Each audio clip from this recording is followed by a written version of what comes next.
Hello guys, അപ്പോൾ ഇന്ന് നമ്മൾ കിച്ചണിൽ വന്നപ്പോൾ ചായക്ക് എന്തുണ്ടാക്കും എന്നൊക്കെ ഇങ്ങനെ ആലോചിച്ച് നിൽക്കുന്ന സമയത്ത് നമുക്ക് തോന്നി രാത്രിക്ക് നമുക്ക് റവ ഉണ്ടാക്കാം.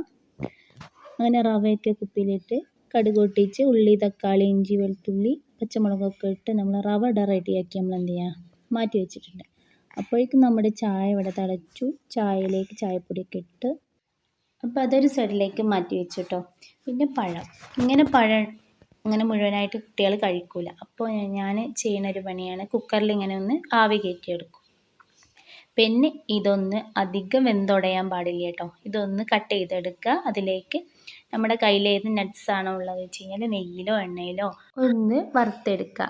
പിന്നെ ഇതുപോലെ കട്ട് ചെയ്ത് വെച്ച പഴവും ആവശ്യത്തിന് തേങ്ങയും കൂടി എല്ലാം കൂടി ഒന്ന് മിക്സ് ചെയ്ത് യോജിപ്പിച്ചെടുക്കുക. നിങ്ങൾക്ക് വേണമെന്നുണ്ടെങ്കിൽ പഞ്ചസാര ചേർത്ത് കൊടുക്കുക. ഇങ്ങനെ ഉണ്ടാക്കി കഴിഞ്ഞ് കഴിഞ്ഞാൽ മക്കൾ ഏത് ഇഷ്ടപ്പെടാത്ത മക്കൾക്കും നല്ല അടിപൊളിയായിട്ട് ഇഷ്ടപ്പെടും.